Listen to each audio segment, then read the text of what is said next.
comedian I'm bringing to the stage, you've seen him on SNL.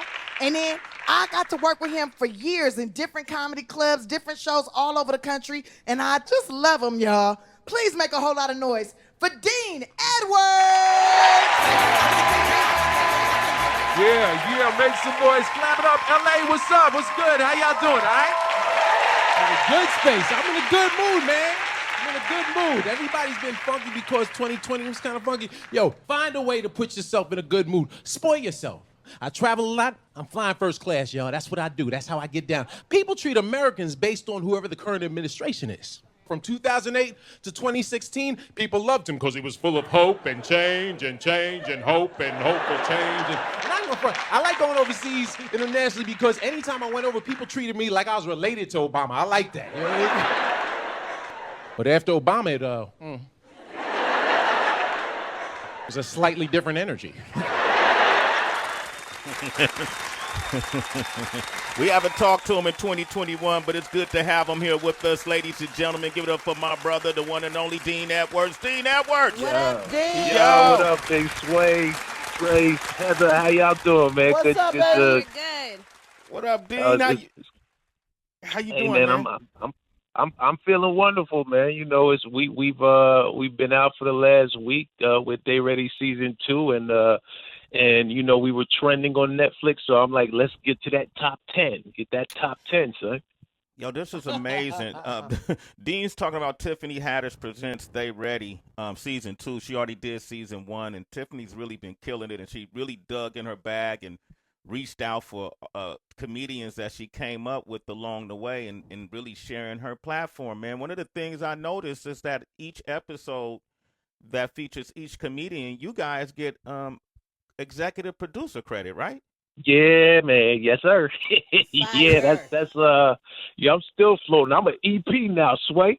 You know, I'm excited because Tiffany has really gone above and beyond, not just giving us a platform to showcase, you know, what we've all been doing for so many years, but also empowering us and giving us the power, you know, of that executive producer credit. You know, it opens doors. It already has opened doors, and there's just a different level of respect that comes with that, man. You know, much love to. She really is the black unicorn, dude. She's like an angel to us, and we appreciate it and hold her up that way.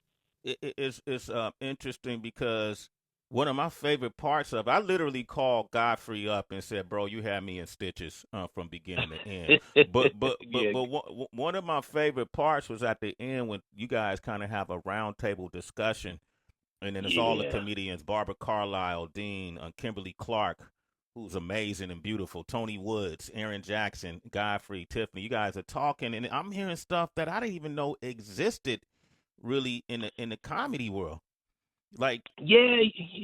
Go ahead. I'm sorry. No, go ahead, jump in. I want to see what you take. No, you know what? I was so happy that that Netflix you know, gave us that platform and said, you know what, we have all these great comics, but I think shout out to Tiffany and Paige Hurwitz and Wanda Sykes at Pusher Productions, because I've been getting as much feedback and positive energy as I've been getting about the set, not only from just the layperson, but also other comics. Everyone is saying how much they love that, because I think it also sort of humanizes us all and shows us, you know, the peaks and valleys and the trials and tribulations that you know, entertainers go through, and specifically in this case, because it's Black History Month, showing what we've gone through as you know, the story I tell, where as a comic that did Def Comedy Jam and didn't use profanity, and then me going to a comedy club to ask about getting on, and them sort of you know, using Def Comedy Jam as a detriment and preconceiving what they thought I was going to do on stage. So those are the stories that people need to hear, you know, to understand the representation that's necessary. Yo, HB, if you went to a club, especially like even a white club, comedy club, because there are differences, and you had did Def Comedy Jam at one point, which was the biggest comedy stage on TV, but at one point it was a stigma attached to it, and people wouldn't let you play because they thought you would be like whatever that stereotype was. And so and so I'm hearing these stories. Ain't that crazy? I didn't even know that part about comedy. Yeah, I mean, you know what? I think, unfortunately, it's like a ball player. You know, LeBron. People know what LeBron does on the court, but they don't realize everything he's dealing with off the court. You know what I mean? And so, similarly, people like, with the whole idea of set up and dribble. People like, well, they're better seen and not heard, but every comic that gets on that stage has a story, and the hope is that we each are bringing some sort of truth on that stage when we get on that stage, and it opens up people's minds and hearts and spirits to know that they're human beings behind everything that they're saying. And we did that on the same stage that Richard Pryor shot live in concert, man. That's for me. Wow. That was incredible because this is a stage that Richard Pryor followed Patti LaBelle and put down what many consider the greatest stand-up comedy concert film ever. And for us to just be able to sit on that stage and share those stories, man, I'm getting goosebumps right now just reflecting on it. Yeah. Yo, man. Dean Edwards is here. The funniest thing on Netflix right now is Tiffany Haddish presents They Ready, and it's just a group of great comics. I love what she's doing. That's kind of what we do for MCs too, man. Dean, I told Heather and Tracy that you was gonna bring Denzel with you. That you guys were, building on something. Yeah. No. It's you know what? Denzel is always at the ready. Huh? I listened and I was very proud to hear the creators behind Judas and the Black Messiah, and it really. It gave me pride that the next generation of filmmakers that are black have taken what Sydney handed me and what I'm now handing them to give the world something, something incredible. Well done.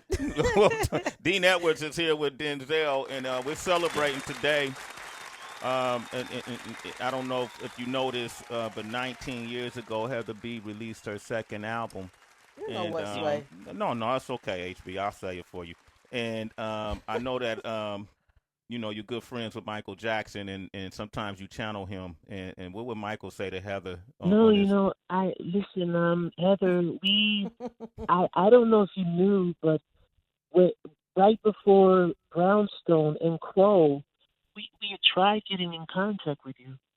We tried because we wanted. I wanted someone. I needed a female MC, and it never happened. But you're here with Sway now, and Tracy. No, listen. I'm trying to explain. I've been trying to talk to people and explain it. But Tracy Morgan comes. I need to let people know I've been holding down Heather B for years. I've been not only a friend but a fan. I remember All Glocks Down. I remember All Glocks Down and Omar. I remember Omar Epps in the front of the Jeep Cherokee. Or was that a Pathfinder? Range Rover. It was a Range Rover. I was this close. That's been amazing. Yo, Man, HB, listen, you want to talk to him? I do. I want to jump in it.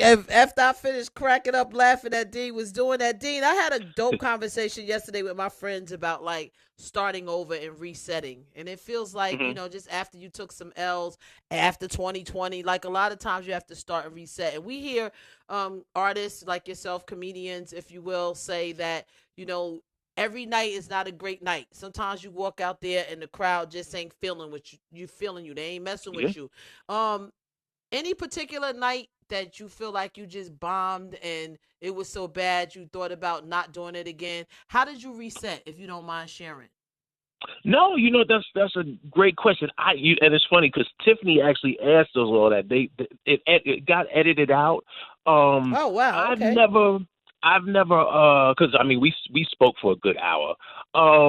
I've always had such a strong faith, not only in the creator, but also in myself, to know that this is my calling, this is what I'm supposed to be doing. And so I've never had a moment where I doubted and said, maybe I'll go back to telemarketing. But we all have those nights, right? We all have those nights where, hey, the crowd just doesn't connect the way you want them to. When we actually, what a lot of people don't realize, we shot the specials for Day Ready season 2. That's actually, they did an amazing job building a stage in front of the theater, right? We shot that outdoors, and we shot it in Long Beach, and so the first night didn't go as well as we all expected because it was our first time really doing something of that magnitude in forever. I think a helicopter went overhead when Godfrey was performing. I think I had two motorcycles that drowned out punchlines. And, fortunately, between myself and Tony Woods and Barbara Carlisle, Aaron Jackson, and Godfrey, we all are seasoned veterans that could say, you know what, that's not what we wanted it to be. So how do we adapt and make the necessary adjustments? And so Saturday night, everyone went out there and put on even more phenomenal sets than they probably would have had we had not had those issues arise on Friday night. So with any performer, whether you're a comedian, you're a musician, an actor, you're going to have bad nights, but you just got to – I was in the military, so, we learned something years ago, suck it up and drive on. You got to keep pressing. Got to keep pressing on. Similar to what they were talking about in, with Judas and the Black Messiah. The Panthers were faced with a lot of adversity, but they had to keep pressing on. They had to keep giving out breakfasts, Absolutely. I like it. Look, I'm sorry, Tracy. No worries at all. Dean, earlier we were speaking about Dave Chappelle and how we have the Chappelle Show back on Netflix. And Sway was noting how we have a new blueprint that has been crafted by Dave. And also even thinking about the issues that Monique had with Netflix as well, and both of them being comedians. One, did you feel like, all right, let me super listen during these meetings here at Netflix so I don't end up in no type of situation similar to them? And then two, just from having these titans be transparent about their challenges with the money side of the game, what have you learned? Well, you know what, sister, let me tell you something, my loves. If I'm channeling Monique, I have to explain a few things to you, okay? Maybe they didn't give what we wanted, but, what I appreciate about Dean Edwards was he made sure Monique still got love in They Ready Season 2. Monique still wound up on that stage on Netflix. So, so I still, there was never, for me at least, and I can't speak for everybody, but we never felt any pressure. We were happy with not only the opportunity, but also, Tiffany and Paige and Wanda's company, they and even Netflix, they made sure we felt comfortable, and there was never a moment that I felt self-conscious on some, I don't want to mess up my money, I don't want to mess up this opportunity. I went, they hired me to go in there and do a job. And as a matter of fact, someone texted me yesterday and they said, did you have to clear with Netflix that you were going to do that joke? Referring to Monique or that impression of Monique. And I said, you know what, I ain't gonna front when they wanted our bullet points on what jokes we were doing. I might have negated to include that, but I trust, that's again that faith. I had faith that my stuff was funny enough that if it crushed, nobody's gonna have a problem with it, and it crushed. So they rolled with it. They actually all came up to me. They were like, that was good. All the execs from Netflix were like, okay. They were like, they hit me with the Denzel. Okay, I see what you're doing. So Got it.